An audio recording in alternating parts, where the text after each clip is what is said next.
우리 사랑하는 성도님들 진심으로 사랑하고 또 예수님의 이름으로 축복합니다. 오늘 이 자리에 계신 우리 교육자님들, 또 당회원 장로님들, 목회기획팀 여러분들, 또 각 가정에서 예배 드리실 우리 귀한 믿음의 식구들 모두 예수 그리스도께서만 주실 수 있는 하늘의 위로와 평강을 누리시기를 진심으로 축복합니다. 이 시간 우리 같이 우리 주님을 찬양하며 예배를 시작하겠습니다.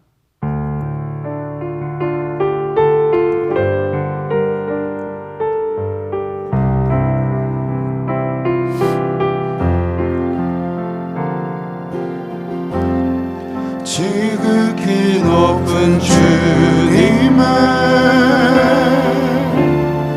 낮이 성소로 들어갑니다. 세상의 신을 벗고서 주 보좌 앞에 엎드리리. 내 주를 향한 사랑과 그 신뢰가 사그러져 갈 때 하늘로부터 이곳에 장막이 덮이네. 이곳을 덮으소서. 이곳을 비추소서. 내 안에 무너졌던 모든 소망 다 회복하리니. 이곳을 지나소서. 이곳을 만지소서. 내 안에 죽어가는 모든 예배 다 살아나리라. 이곳을 덮으소서. 이곳을 덮으소서. 이곳을 비추소서. 내 안에 무너졌던 모든 소망 다 회복하리니. 이곳을 지나소서. 이곳을 만지소서. 내 안에 죽어가는 모든 예배 다 살아나리라.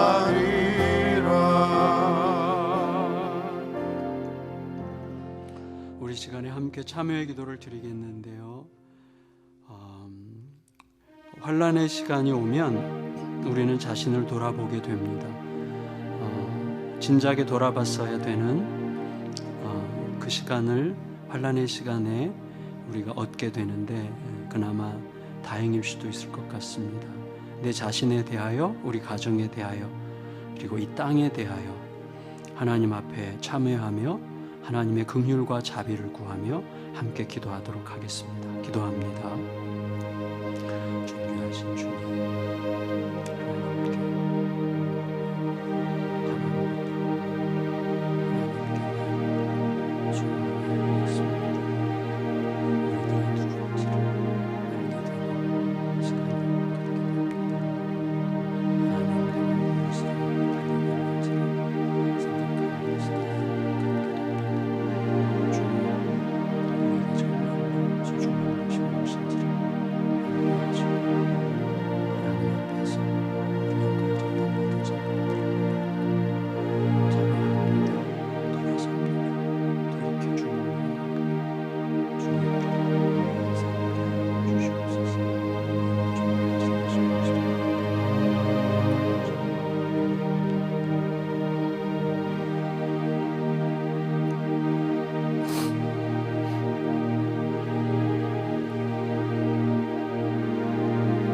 내 모습 이대로 주 받아주셔서 내 모습 이대로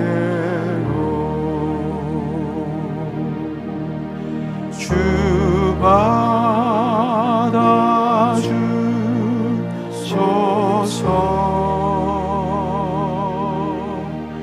날 위해 돌아가신 주 날 받아주소서.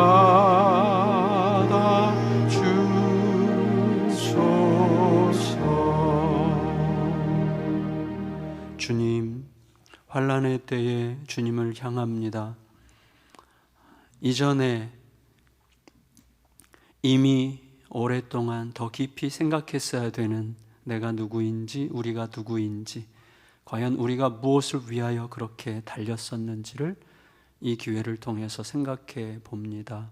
주님, 우리가 누구인지를 제대로 알고 하나님께로 돌이켜 엎드려 그리고 주님과의 깊은 사귐과 동행 속에 다시 살아가게 되는 복된 날들로 저희들을 회복시켜 주시옵소서. 내 안에서, 우리들의 가정 안에서, 교회 안에서, 이 땅 안에서 어그러졌던 것들이 바로 잡히고 주님을 향하여 올곧게 걷게 되는 시간으로 회복시켜 주시옵소서. 주님의 긍휼과 자비를 구하며 예수님의 이름으로 기도합니다. 아멘. 시편 78편 9절에서 25절까지 말씀을 우리 함께 드리는 고백의 기도로 교독하겠습니다. 시편 78편 9절에서 25절입니다. 에브라임 자손은 무기를 갖추며 활을 가졌으나 전쟁의 날에 물러갔도다.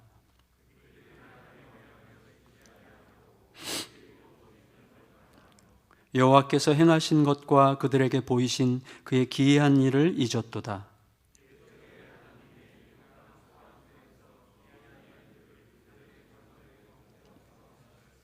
그가 바다를 갈라 물을 무더기같이 서게 하시고 그들을 지나가게 하셨으며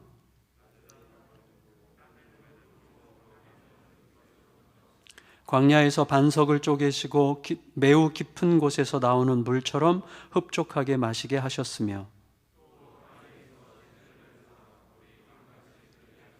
그들은 계속해서 하나님께 범죄하여 메마른 땅에서 지존자를 배반하였도다.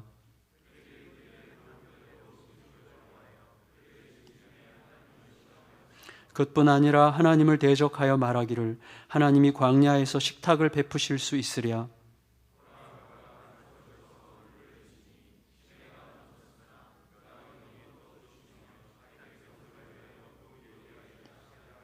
그러므로 여호와께서 듣고 노하셨으며 야곱에게 불같이 노하셨고 또한 이스라엘에게 진노가 불타올랐으니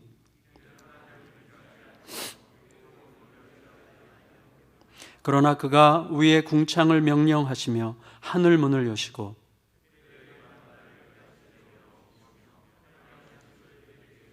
함께합니다. 사람이 힘센 자의 떡을 먹었으며 그가 음식을 그들에게 충족히 주셨도다. 아멘. 사도신경으로 신앙을 고백하겠습니다.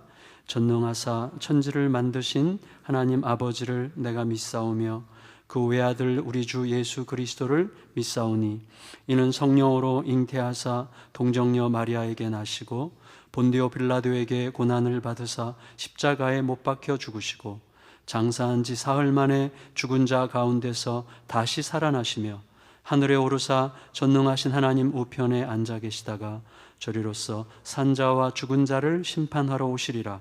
성령을 믿사오며 거룩한 공회와 성도가 서로 교통하는 것과 죄를 사하여 주시는 것과 몸이 다시 사는 것과 영원히 사는 것을 믿사옵나이다. 아멘. 찬송가 501장 찬양하시겠습니다.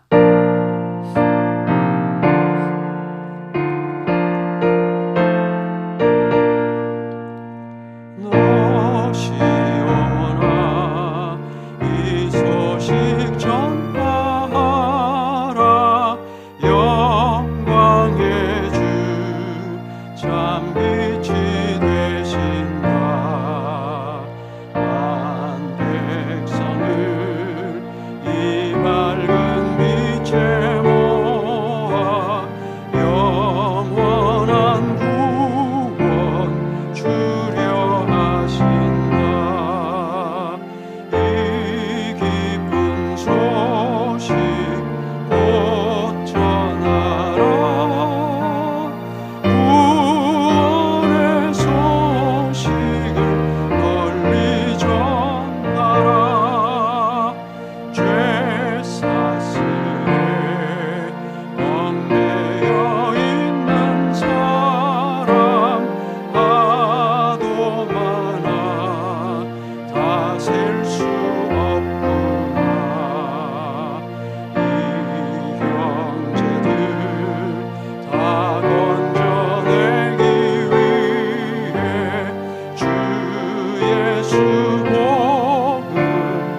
나의 힘이 되신 여호와여, 내가 주를 사랑하나이다.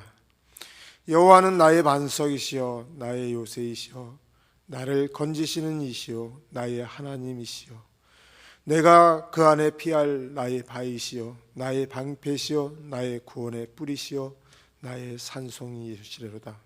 할렐루야. 하나님 아버지 감사합니다. 찬양합니다. 우리의 힘이시며 우리의 피난처가 되신 주님을 사랑합니다.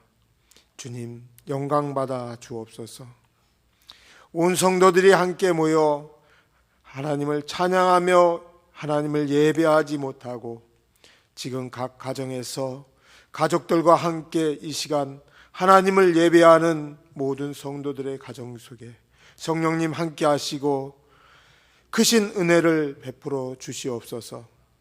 교회가 진정한 교회됨을 느끼며 그 속에서 함께 예배하는 시간이 속히 오기를 기대합니다. 하나님 은혜를 베풀어 주옵소서.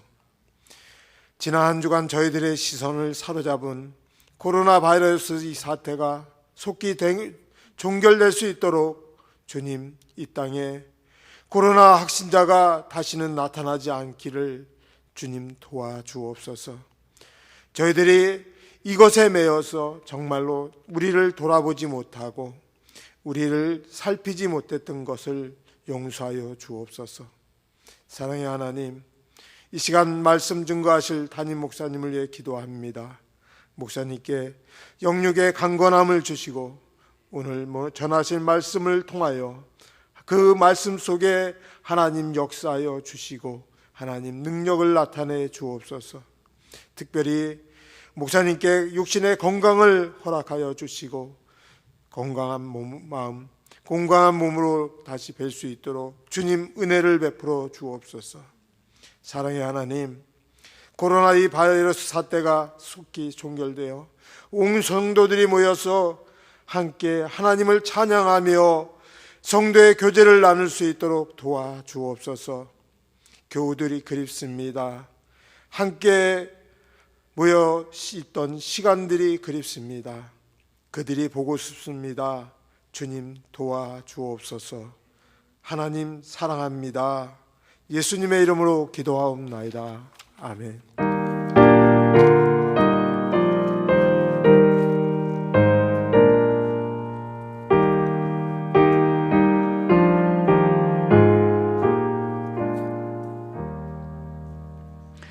이 시간에 우리 김기호 청년 특송과 함께 봉헌하시겠습니다.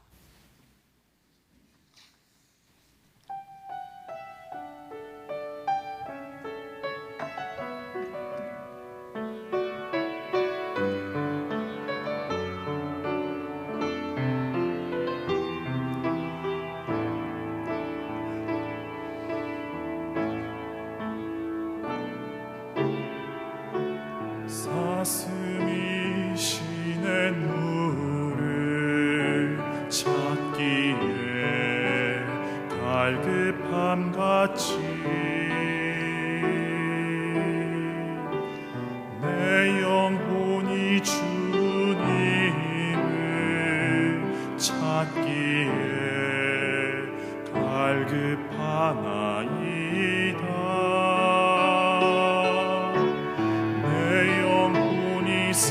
살아계신 하나님을 갈망하오니 내가 어느 때에 나가 주님을 배울고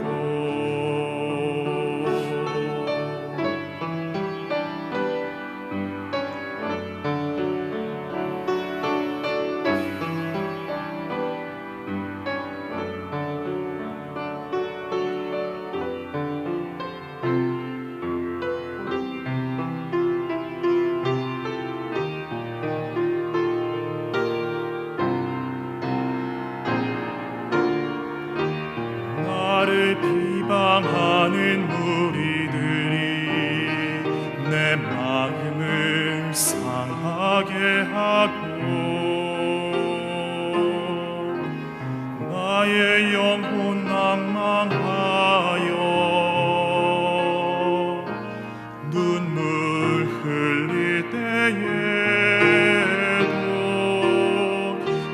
낮에는 인자함을 베푸시고 밤엔 찬송이 나에게 있어. 나의 생명 되신 하나님께 내가 기도하리니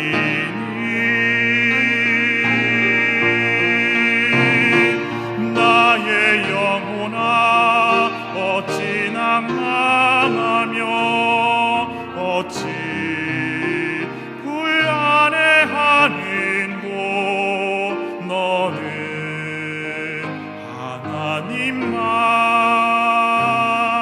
하나님만 바라라.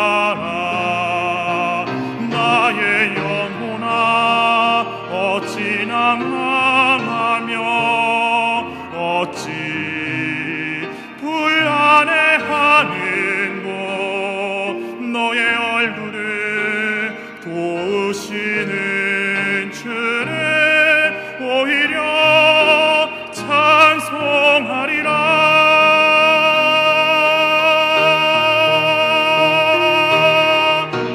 하나님은 나의 피난처 나의 힘이시니 내가 환난 중에 만난 큰 도움이시라.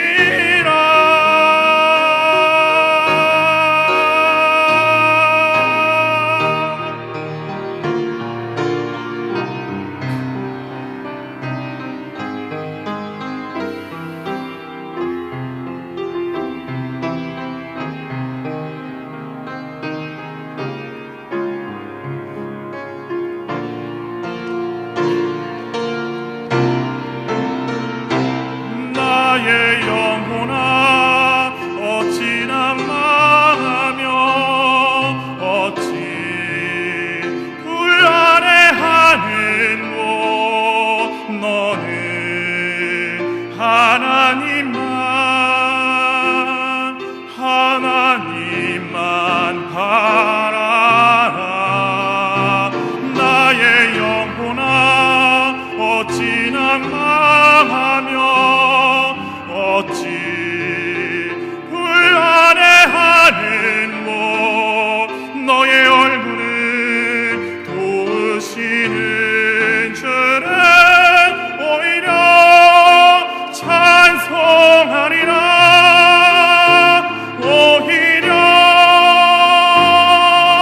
찬송하리라.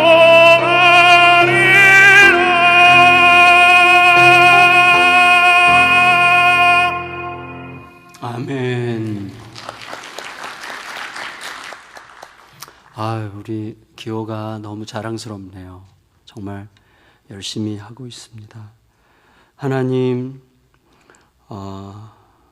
모든 상황에서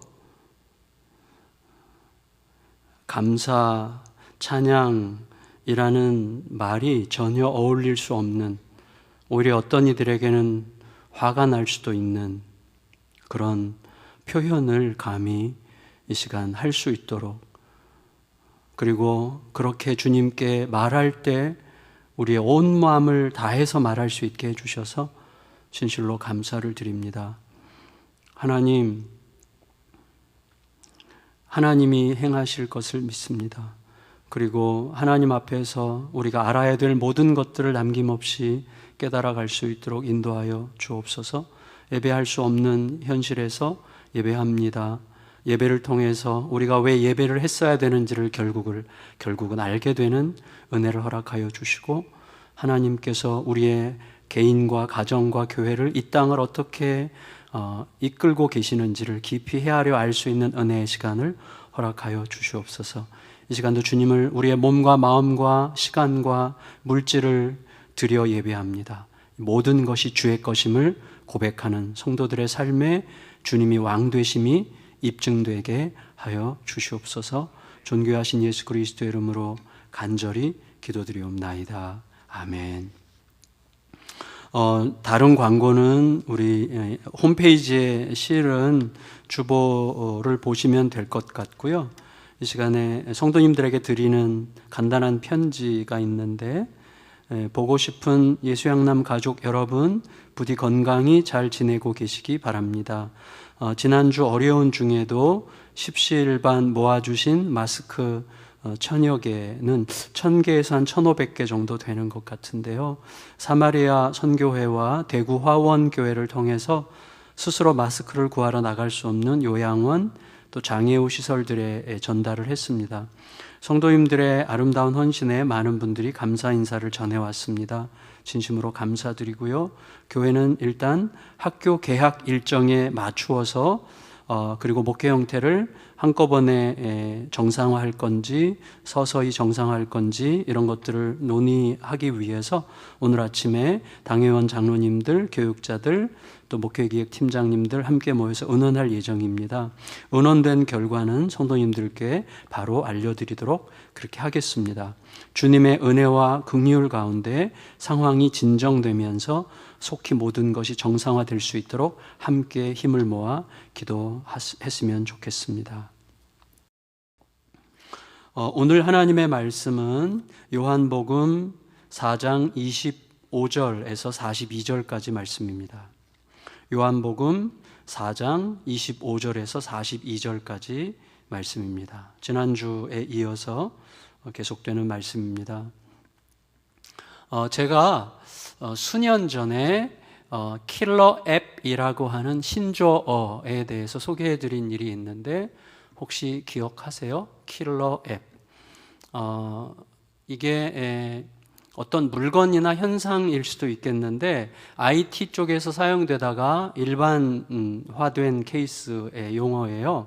그래서 시장을 재편하는, 그리고 역사를 변화시키는 어떤 결정적인 물건이나 현상들을 표현할 때 킬러 앱이라고 이야기합니다.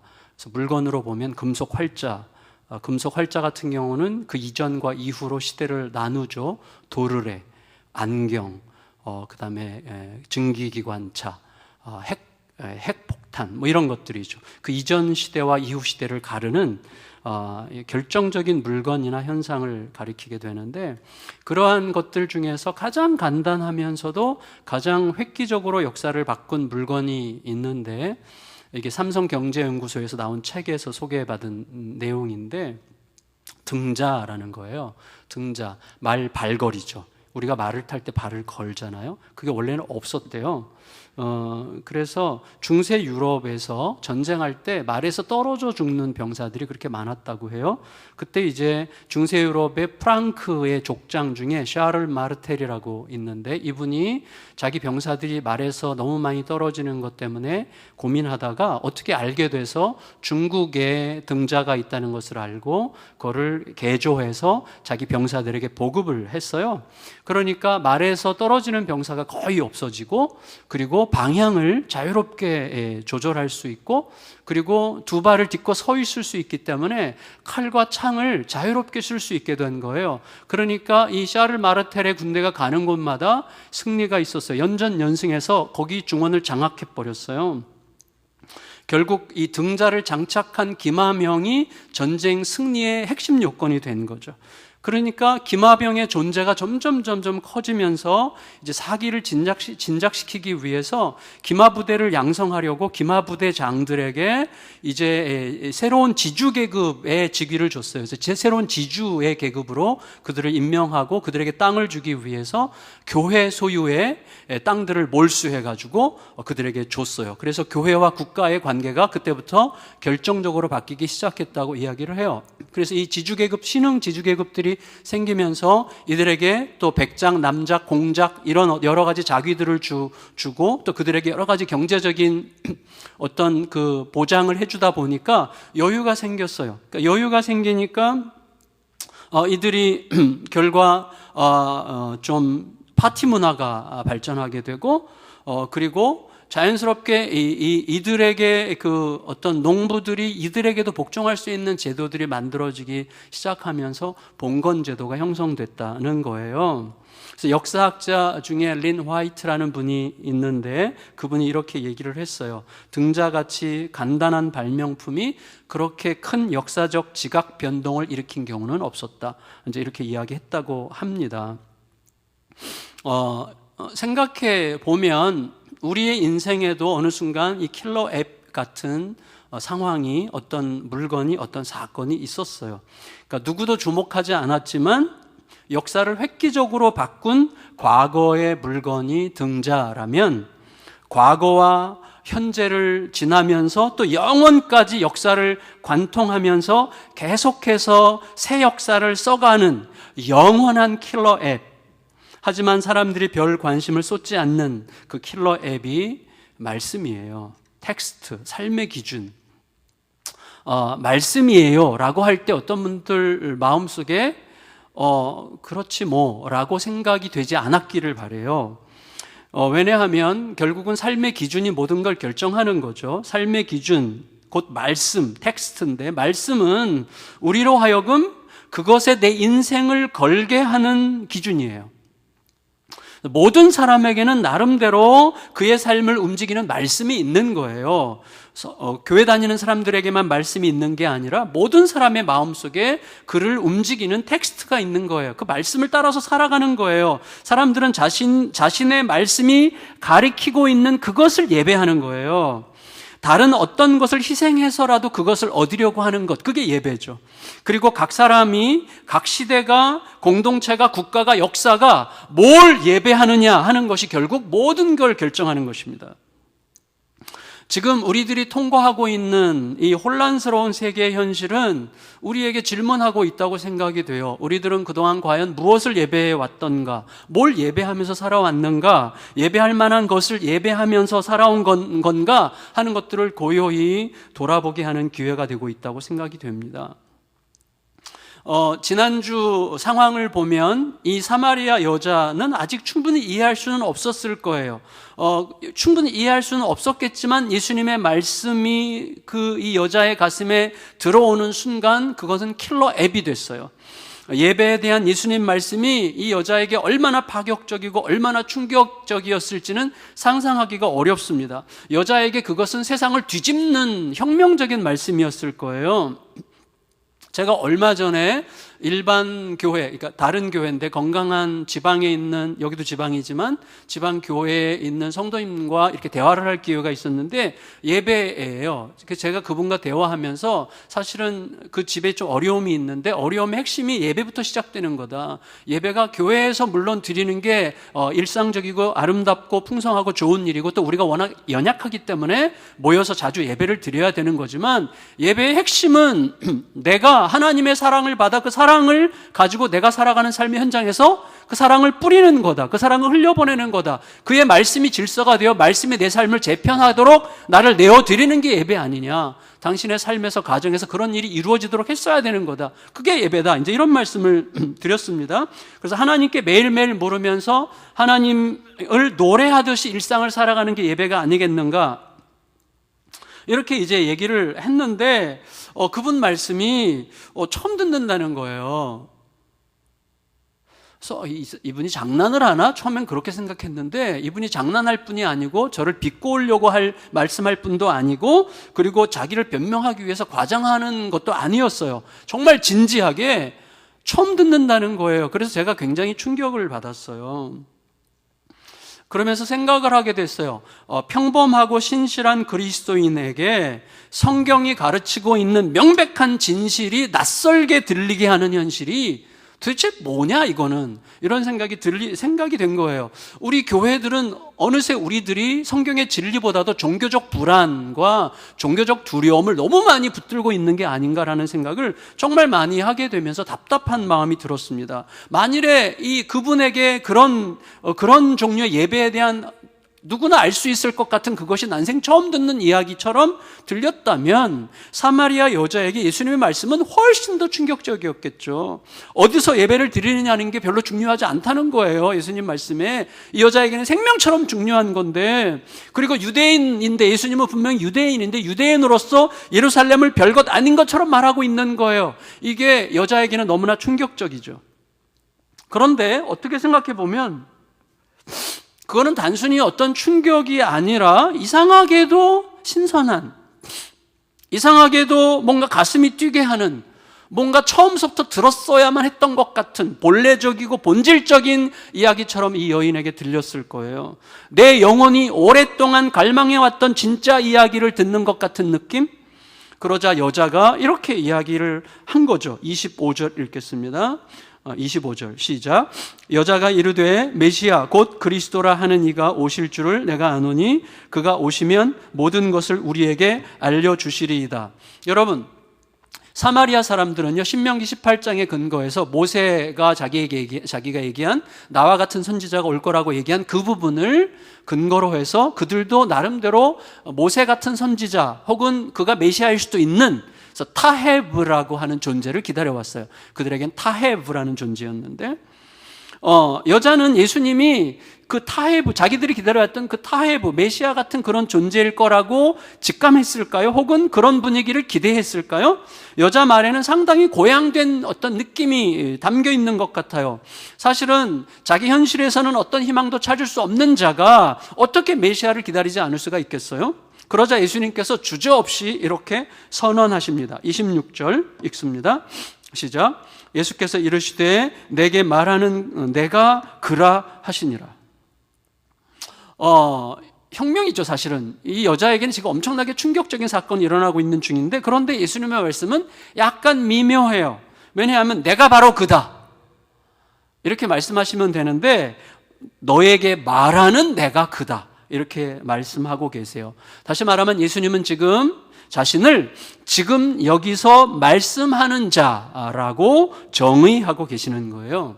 희망 없이 살아온 여자 마음에 들어가서 새 출발의 기운이 막 샘솟게 하고 뭔가를 이렇게 부릉거리면서 역사하게 만들고 있는 이 현상을 일으키는 것은 결국 예수님의 말씀이었어요.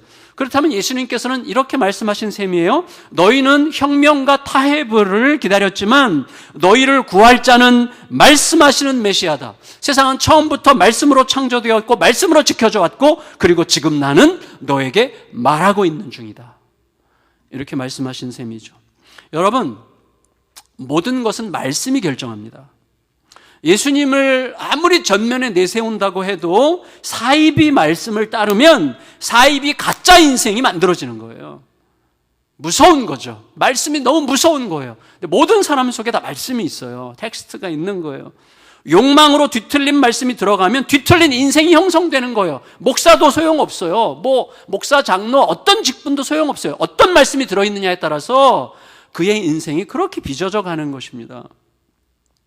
이제 예수님과 그 말씀이 여자 안에 들어가서 폭발해요. 폭발. 이렇게 28절 29절 읽겠습니다. 28절 29절 시작. 여자가 물동이를 버려두고 동네로 들어가서 사람들에게 이르되 내가 행한 모든 일을 내게 말한 사람을 와서 보라. 이는 그리스도가 아니냐 하니. 여러분, 여자가 우물에 나온 이유를 잊었어요. 그리고 물동이를 버려요. 버려둔 채 동네로 달려가요. 그 동네 사람들, 방금 전까지 그 시선을 피해 다녀야만 했던 동네 사람들 앞에서 이 여자가 커밍아웃 연설을 하는 거예요. 내가 어떤 여자인지 여러분들 다 알고 있지 않습니까? 그래서 저랑 눈도 마주치지 않았고 저를 벌레 보듯이 하지 않았습니까? 맞습니다. 저는 그런 여자예요. 그런데 방금 제가 누구를 만났는데 처음 본 사람이었습니다. 그런데 그는 이미 내가 누군지를 알고 있었습니다. 내 마음 깊은 곳까지 꿰뚫어보고 있었습니다. 저는 마치 벌거벗겨진 것 같았습니다. 하나님 앞에 서 있는 그 느낌이었습니다.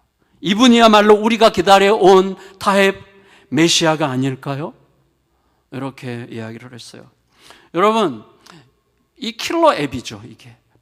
예수님 말씀이 들어가니까 여자가 선지자가 돼요. 그게 복음이에요. 여러분, 복음이 진짜로 내 가슴에 박히면 내 수치를 인정하게 돼요. 드러내게 돼요. 그리고 내가 하나님께 받아들여졌다는 기쁨으로 충만하게 되죠. 그리고 그 기쁨을 혼자 간직하게 내버려 두지 않습니다. 내가 굶주리고 목말랐던 것처럼 모두가 그렇다는 것을 느끼게 하죠. 그래서 그들에게 알려주고 싶어서 견딜 수 없는 열망이 샘솟듯이 일어나죠. 복음에는 이렇게 우리가 세상으로 달려가게 하는 본질이 있습니다. 복음은 우리를 세상으로 달려가게 해요. 예수님 말씀이 여자를 움직였죠. 그리고 이제 예수님 말씀이 들어간 여자의 말은 동네 사람들을 움직였습니다. 30절 읽겠습니다. 30절 시작. 그들이 동네에서 나와 예수께로 오더라. 여러분, 이 여자는요, 동네 사람들을 움직이게 할 만한 존재가 아니에요.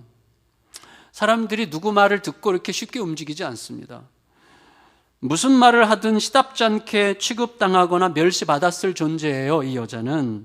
이 여자 말에는 힘이 없어요. 그렇지만 변화된 여자 말에는 힘이 있는 거예요. 여러분, 변화보다 강력한 말씀은 없습니다. 변화될 줄 알았던 사람이 변화되면 변화의 요인을 그 사람 안에서 찾게 되죠. 하지만 변화될 줄 몰랐던 자가 변하면 사람들은 변화의 요인을 그 사람 밖에서 찾게 됩니다. 저 사람을 바꾼 힘은 대체 뭐란 말인가? 이렇게 생각하게 되죠. 그래서 변화된 사람을 보면 그 사람 안으로 들어간 말씀의 실체를 찾게 되어 있어요. 뭐가 이 사람을 바꿨지?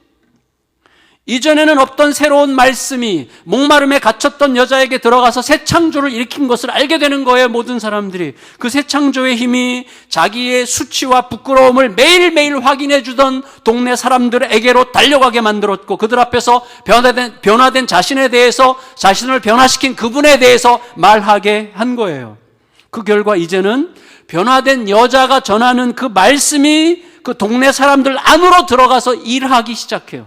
그 말씀이 그들로 하여금 예수님을 찾고 예수님을 믿게 하는 거예요. 39절 읽습니다. 39절 시작. 여자의 말이 내가 행한 모든 것을 그가 내게 말하였다 증언하므로 그 동네 중에 많은 사마리아인이 예수를 믿은지라. 여러분, 결국 말씀이 믿음의 대상, 곧 예배의 대상을 찾아가게 하는 거예요. 제가 말씀드렸죠. 모든 사람 속에는 어떤 말씀이 있다고. 그 말씀은 어떤 사람에게는 돈이 최고야, 어떤 사람에게는 명예가 최고야, 어떤 사람에게는 너 이름을 남겨야지, 이런 말씀이에요. 그래서 그 말씀이 그로 하여금 자기가 예배할 대상을 찾아가게 만드는 거예요. 이들에게 말씀이 들어왔을 때 이들은 예수님을 지금 찾아가고 있는 중입니다. 결국 말씀이 믿음의 대상, 곧 예배의 대상을 찾아가게 하고 본래 예배했어야 했던 대상을 예배하게 함으로써 인생을 바꾸는 거예요. 예배해야 될 자를 예배할 때 인생이 되는 거지, 예배하지 말아야 될 것을 예배하면 망가지는 거죠. 수가성 사람들이 예수님을 믿게 됐다 그랬어요. 그러면 그들이 예수님을 믿게 됐다고 할 때 그들의 그 믿음은 어떤 믿음이었을까요? 어떤 호기심이었을까요? 그렇진 않았을 거예요. 여러분, 40절 41절 읽겠습니다. 40절 41절 시작. 사마리아인들이 예수께 와서 자기들과 함께 유하시기를 청하니 거기서 이틀을 유하심에 예수의 말씀으로 말미암아 믿는 자가 더욱 많아 그랬어요. 여러분 보세요. 이틀간 예수님과 함께 지내면서 말씀을 들음으로 형성된 믿음이에요. 유대인들로부터 천대받던 자들이 자기들 마을에 들어온 낯선 유대인이 전하는 말씀을 통해 그를 메시아로 믿게 된 믿음이에요. 정말 이상하고 놀라운 믿음이죠. 결국 마을 사람들이 이렇게 고백하는데요. 42절 읽겠습니다. 42절 시작. 그 여자에게 말하되 이제 우리가 믿는 것은 내 말로 인함이 아니니 이는 우리가 친히 듣고 그가 참으로 세상의 구주신 줄 알미라 하였더라. 여러분, 저를 보세요. 누가 전한 말씀이건 그 말씀의 최선은 우리를 예수께로 데려가 예수님으로부터 직접 듣게 하는 말씀이어야 됩니다. 제가 아무리 대단한 말씀을 전한다고 해도 뭐 그렇진 않지만 성도들이 자꾸 제 앞에 와서 저에게만 듣고 싶게 만들면 좋은 말씀이 아니라고 할 수 있어요. 말씀의 최선은 그 말씀을 듣는 자로 하여금 예수께로 가게 해요. 그리고 예수님으로부터 직접 듣게 하고 싶어지는 말씀이 말씀의 최선이에요. 따라서 여러분, 누군가 전하는 말씀이 우리를 예수님이 아니라 정치판으로 가게 한다든지, 누가 전한 말씀이 우리를 예수님이 아니라 윤리 도덕으로 가게 한다든지, 예수님이 전하는 말씀이 누군가가 전하는 말씀이 우리로 하여금 예수님이 아니라 다른 어떤 욕망으로 달려가게 한다든지, 그러면 그 말씀의 최선이 달성되지 않은 거죠. 말씀이 아닐지도 모르죠. 그처럼 불행한 일도 없어요. 우리가 예수님을 따라서 예수께로 가면 그때 예수님은 우리를 데리고 어디로 가세요? 세상 한복판으로 가시는 거예요. 그래서 하나님의 나라의 일이 펼쳐지게 되는 거죠. 여러분, 생각해 보면 수가성 사람들은 스스로 구원자를 찾아간 게 아니에요. 그 마을로 찾아가신 예수님께 대답한 거였을 뿐이에요. 자기들의 필요에 의해서 자기들의 필요를 채울, 자기들이 원하는 자기들의 구원자를 스스로 찾아간 거였다면, 자기들 구역에 들어온 낯선 유대인의 말만 듣고 그들을 자기들의 태해부 메시아라고 생각한다고 하는 것은요, 불가능한 일입니다.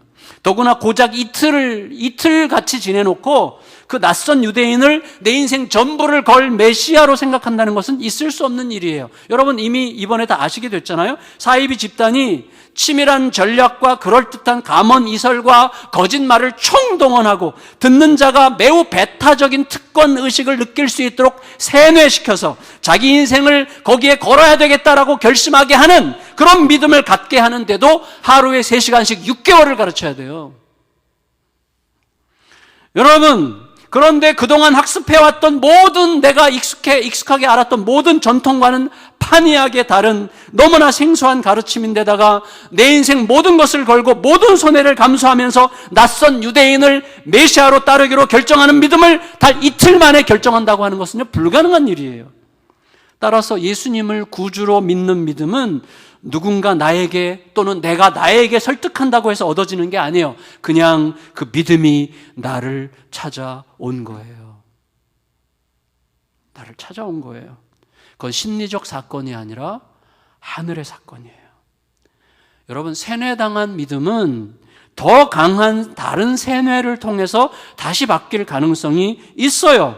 순식간에 무너질 수 있어요. 그러나 나를 찾아온 하늘의 사건인 믿음은 이틀 만에 얻어진 거라 해도 십자가에 가서 죽게 하는 믿음이에요. 영원히 나를 붙듭니다. 그 믿음이 나를 붙드는 거예요. 내가 붙드는 게 아니에요. 그리고 그것이 내 인생과 나를 둘러싼 모든 현실에서 새 길을 시작하게 하는 킬러 앱이 되는 거예요. 그런데 부록처럼 붙은 게 있는데, 요한은 아주 흥미롭게도 예수님과 여자와 이 수가성 사마리아 사람들 이 이야기 사이에 제자들의 이야기를 끼워 넣어서 뭔가를 생각하게 합니다. 먹을 걸 사러 동네에 들어갔다가 온 제자들이 예수님께 도착해서 이런 반응을 보였어요. 27절과 31절, 27절 읽겠습니다. 27절 시작. 이때 제자들이 돌아와서 예수께서 여자와 말씀하시는 것을 이상히 여겼으나 무엇을 구하시나이까 어찌하여 구하 말씀하시나이까 묻는 자가 없더라. 31절 읽겠습니다. 31절 시작. 그 사이 제자들이 청하여 이르되 랍비여 잡수소서. 무슨 말이에요? 제자들은 아직 사회 문화적 습관의 갑옷을 벗어버리기에는 복음의 위대한 본질에 아직은 도달하지 못했어요. 또 육체의 배고픔을 못 느낄 만큼 배부른 영혼의 기쁨, 육체의 배고픔을 못 느낄 만큼 배부른 영혼의 기쁨을 깨닫기에는 아직 하늘 양식의 기쁨이 뭔지를 아직은 배우지 못했어요. 그래서 예수님께서 이렇게 설명하시는 거예요. 32절에서 34절 읽습니다. 시작. 이르시되 내게는 너희가 알지 못하는 먹을 양식이 있느니라. 제자들이 서로 말하되 누가 잡수실 것을 갖다 드렸는가 하니 예수께서 이르시되 나의 양식은 나를 보내신 이의 뜻을 행하며 그의 일을 온전히 이루는 이것이니라. 여러분, 예수님께는 제자들이 모르는 앞으로 알게 될 음식이 있습니다. 우리도 그 음식을 대략은 알고 있어요. 그 음식 맛을 대략 아시죠? 우리에게는요, 사람 얻는 기쁨, 사람을 그리스도의 이름으로 얻는 기쁨이 얼마나 압도적인가를 느꼈던 때가 있을 거예요. 내 모든 행동을 하나님께서 받으셨다는 확신이 일어날 때 우리들은 안 먹어도 배부르다는 게 뭔지를 알게 됩니다. 버려진 물동이가 그것을 말해주고 있었어요. 여인도 예수님도 더 이상 목마르지 않았습니다. 심지어 예수님은 배고픔도 잊으셨습니다. 가장 목마를 시간에, 가장 목마를 상황에서 또 가장 배고플 시간에 목마름과 배고픔은 까마득히 잊혀졌어요. 바로 그 상황에서 추수에 관한 말씀이 이어지는 거예요. 35절에서 38절 읽고 정리할게요. 35절에서 38절 시작. 너희는 넉 달이 지나야 추수할 때가 이르겠다 하지 아니하느냐? 그러나 나는 너희에게 이르노니 너희 눈을 들어 밭을 보라. 희어져 추수하게 되었도다. 거두는 자가 이미 삭도 받고 영생에 이르는 열매를 모으나니 이는 뿌리는 자와 거두는 자가 함께 즐거워하게 하려 함이라. 그런즉 한 사람이 심고 다른 사람이 거둔다 하는 말이 옳도다. 내가 너희로 노력하지 아니한 것을 거두러 보내었노니 다른 사람들은 노력하였고 너희는 그들이 노력한 것에 참여하였느니라. 여러분 보세요. 제자들은 예수님께 음식을 드시라고 그랬어요. 그런데 예수님은 다른 음식이 있다 이 말씀을 하시면서 갑자기 추수 이야기를 하셨어요. 이 예수님의 말씀이 동문서답이 아니라면 그렇게 말씀하신 의미가 있겠죠. 음식을 드시라고 그랬는데 예수님은 추수 이야기를 하세요. 이렇게 추론해 볼 수 있을 것 같아요. 여러분, 음식은 뭐죠? 가장 대표적인 일상이에요. 음식은 가장 대표적인 일상이죠. 하루 아침, 점심, 저녁. 늘 그게 우리의 일상이에요. 그런데 제가 가끔 말씀드렸지만 일상에는 뭐가 있어요? 폭력성이라는 게 있어요. 일상의 폭력성. 나는 내 일상에 성실했을 뿐인데 어느새 가족 간의 대화가 다 사라져 있어요. 나는 내 일상에 성실하고 열심을 다했을 뿐인데 어느새 삶의 참 의미와 목적을 잃고 도대체 내가 뭘 위해서 살았던 거지? 라고 질문하게 만드는 상황 속에 내가 있다는 사실을 발견하게 되는 거예요. 그게 일상이죠. 일상의 폭력성이죠. 여러분, 예수님은요, 음식으로 상징되는 우리들의 일상이 우리가 부름받은 목적을 삼켜버리지 않기를 원하시고 계세요. 음식이라고 하는 일상이죠. 음식은 필요합니다. 음식은 중요합니다. 그렇지만 음식의 진짜 목적은 뭐예요? 배부름과 기분 좋은 트림이 아니에요. 그게 음식의 목적이 아니에요. 음식의 목적은 여러분 드물게는 음식 자체가 수준 높은 목적으로 작동할 때도 있지만 음식의 참 목적은 그 음식이 내 안으로 들어와서 내 혀와 마음속에 기쁨을 일으키고 내가 존재하는 이유를 향해서 추진력을 일으킬 때 그 목적이 달성되는 거죠. 내 마음에, 내 혀에 기쁨을 불러일으키면서 삶에 왜 살아야 되는지를 느끼게 하는 거죠. 그러면서 나로 하여금 내가 존재하는 이유를 향해서 추진력을 갖게 하죠. 그때 음식의 목적이 달성되는 거예요. 그러면 여러분, 내가 존재하는 이유가 뭐예요? 내가 부름받은 목적이죠. 내가 여기 부름받은 목적. 결국 음식은 뭐예요? 내가 부름받은 목적을 이루는 물리적인, 심리적인 에너지로 쓰일 때 소기의 목적을 달성하는 거죠. 그게 음식이에요. 그럼 제자들은 뭘 위해서 부름받았어요? 사람을 낚는 어부. 사람을 얻고 사람을 살리는 추수로 부름을 받았어요. 그렇다면 지금 예수님께 이미 그 일이 이루어지고 있는 중이라면 음식의 목적은 이미 달성된 셈이죠. 예수님은 이미 배가 부르셨던 거예요. 제자들은요, 아직 추수할 때가 넉 달이 더 남았다라고 생각했다고 예수님께서 이야기하셨어요. 그건 일종의 격언이라고 할 수도 있다고 학자들이 얘기하는데 무슨 말이냐면 이런 식이에요. 뜸도 안 들이고 밥 먹을 수는 없다. 이런 식의 격언이라는 거예요. 추수해야 될 자신들도 말씀을 들어야 될 사람들도 아직 준비가 덜 됐다라고 생각하는 거예요. 하지만 예수님은 제자들이 이렇게 생각하기를 바라세요. 너희들이 얼마나 준비되었냐 하는 너희들의 현실보다 목마른 자들의 현실이 먼저 보이기를 바란다. 동시에 목마른 자들의 목마름을 채울 수 있는 자가 너희 자신이 아니라 바로 나라고 하는 사실을 생각해라. 여러분, 예수님께서 보실 때는요, 추수할 영혼들은 지금 차고 넘치는 중이에요. 왜? 보세요, 여러분. 전혀 추수할 준비가 되어 있지 않다고 누구나 확신했을 사마리아 여자가 변하는 데는 반나절도 걸리지 않았어요. 여자가 뿌린 보잘것없는 씨로 수많은 수가성 사람들이 변하는데 이틀밖에 안 걸렸어요. 부담스러운 내 현실, 내 부담, 내 힘겨움, 나의 어떤 긴급한 자기중심적 필요에 마음이 쏠려 있는 한 목마른 자들의 현실은 절대로 보이지 않습니다. 예수님의 눈에 그토록 추수할 곡식이 많이 보인 것은 예수님의 모든 관심이 목마른 자들의 현실에 집중되어 있었기 때문이죠. 아직 추수할 때가 4개월이나 남았다라고 생각하는 제자들의 눈에는 목마른 자들이 보이지 않았어요.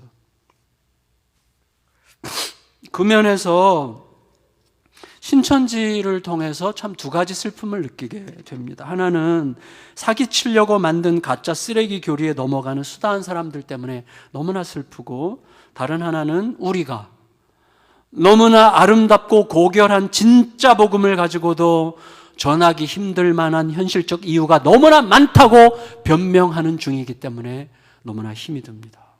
슬픈 거죠. 솔직히 말하면 복음이 내 자신과 모든 이들에게 얼마나 긴박하고 중대한지를 아직 모르고 있는 거예요. 목마른 자들에게 관심이 가 있지 않은 거죠. 나에게 관심이 있는 거죠. 나에게. 저도 마찬가지예요. 나에게 관심이 있어요. 말씀을 마칠게요. 역설적이게도 코로나는 우리들을 가정으로 돌려보냈어요. 역설적이게도 코로나는 가족들과 더 많이 대화하게 만들고 있고, 가정 예배를 회복시키고 있고, 우리로 하여금 책을, 평소에 그렇게 안 읽던 책을 책을 좀 손에 잡게 만들고 있고, 그리고 교통이 줄면서 하늘을 더 맑아지게 하고 있어요. 그리고 이 코로나는 역설적이게도 우리가 진지게 깊이 헤아렸어야만 하는 우리의 연약함을 진지하게 들여다보게 하고 있죠. 여러분, 사실은 이런 일들은 바이러스가 하는 일이 아니에요. 진작에 우리 안에 있는 텍스트가, 말씀이 이런 일을 했어야 되는 거예요. 다시 말하면 바이러스가 하게 둘 만큼 우리들은 그동안 말씀에 집중하지 않고 내 욕구에 집중했다고 이야기할 수가 있는 것이죠. 우리가 이런 상황 때문에 이렇게라도 질문할 수 있게 된 것을 감사하다고 말해야 되는지는 모르겠지만 우리가 물어야만 합니다. 우리들은 참으로 뭘 예배하며 살았던가요? 사마리아 여자 안으로 들어간 말씀이 들어가서 그 여자 안에서 예배가 확립되었을 때 여자가 수가성이라고 하는 세상으로 뛰어들어가서 세상의 변화를 촉매했던 것처럼, 과연 내 안에 들어온 말씀은 내 안에서 예배할 자를 예배하는 참 예배를 확립하고, 그 예배는 나로 하여금 세상의 일들에 건강한 방식으로 참여하게 만들고 있습니까? 이런 식으로 우리는 물어야 되겠어요. 지난 말씀 사경회 때 강사님이 지적하셨던 것처럼 매일 15,000명씩 굶어 죽어가고 있어요. 이 말조차 지금 우리들에게 얼마나 자극적으로 들릴지 모르겠어요. 저에게도 그렇고. 매일 15,000명씩 굶어 죽어가고 있는 세계 아동들의 현실에 대해서는 그렇게 무감각했던 우리가 코로나에 이토록 예민한 이유는 결국 신체적으로나 사회적으로 자신에게 피해가 올까봐 불안하고 두렵기 때문이죠. 55일 동안 코로나로 70여 명이 사망하는 동안, 바로 그 같은 기간 동안 82만 명의 고귀한 아동들이 굶어 죽었습니다. 하지만 우리들의 머릿속에서는 여전히 82만 명보다 70명이 더 큰지도 모르죠. 우리들의 마음에 그들의 세상은 없는 거예요. 우리가 정말 많이 생각해 봐야 되는 시간에 이르른 것 같습니다. 그렇지만 내 존재를 통과하는 진리, 곧 예수 그리스도의 말씀, 그 생명의 복음이 진짜라면 그 복음은 반드시 나로 하여금 그들로 향하게 만들게 됩니다. 복음은 우리의 수가성 사람들이 누구인지 찾아보라고 외치고 있습니다. 거기까지가 회심이에요. 회심은 거기까지 가는 거죠. 우리 모두가 온전한 회심의 증거를 가진 신실한 하나님의 사람들로 함께 세상을 밝히는 거룩한 성도의 삶을 살아가기 위하여 귀한 출발점을 얻게 되는 은혜가 각자에게 임하시게 되기를, 우리 교회에 임하시게 되기를 예수님의 이름으로 축원합니다. 아멘. 우리 같이 찬양, 사망의 그늘에 앉아 찬양 부르고 예배 후에 가족들이 함께 나눌 내용을 가지고 함께 기도하도록 하겠습니다. 그걸 좀 띄워줘 보세요. 좀 이따가.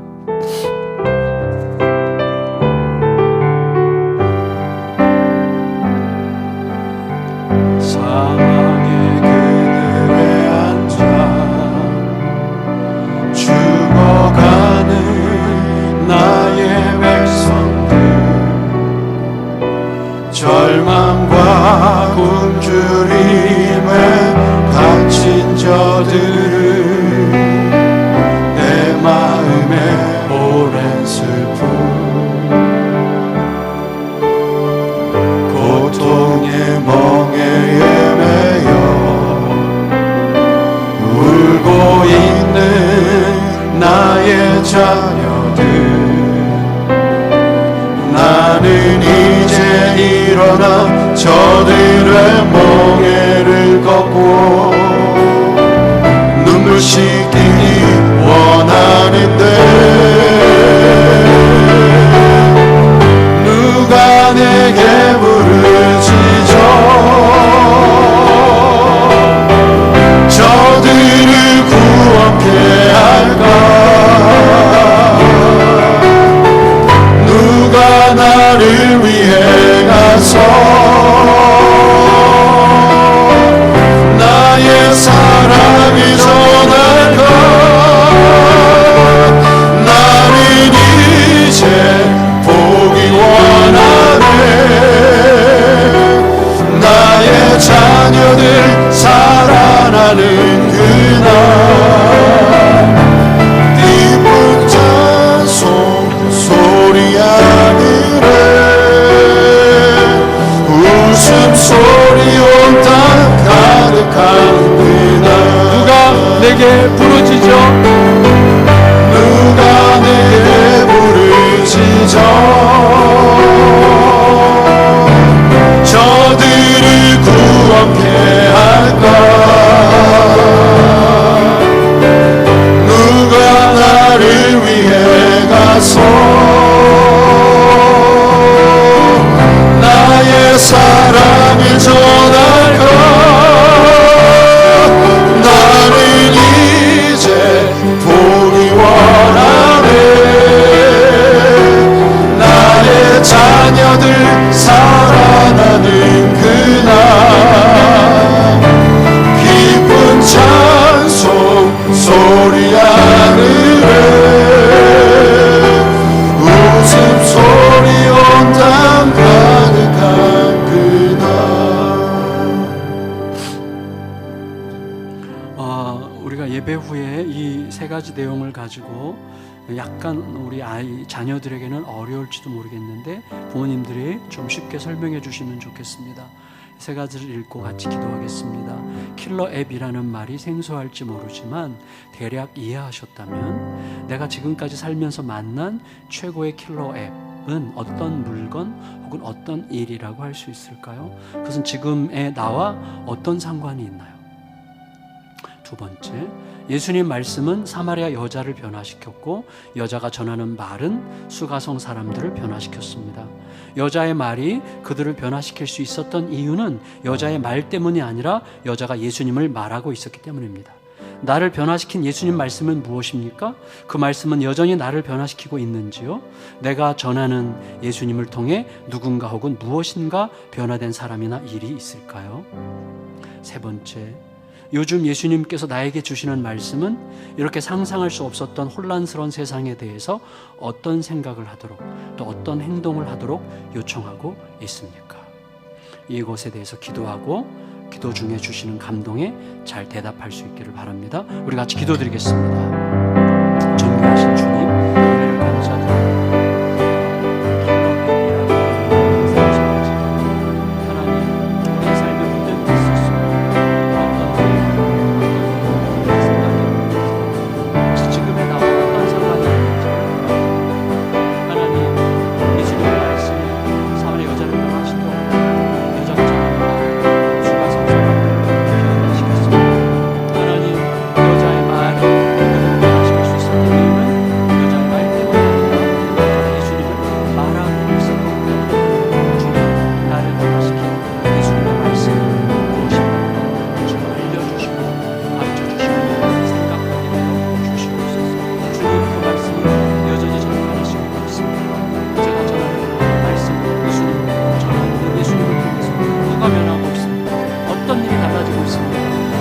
상황이 변화되고 있습니까? 어떤 상황에 영원한 소망이 임하고 있습니까?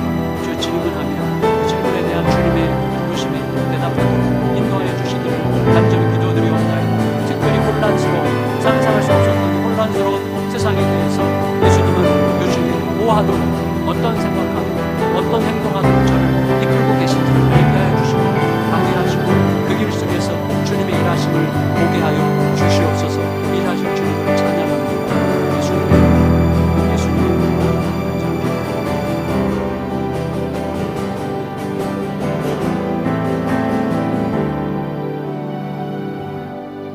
주님 사랑합니다.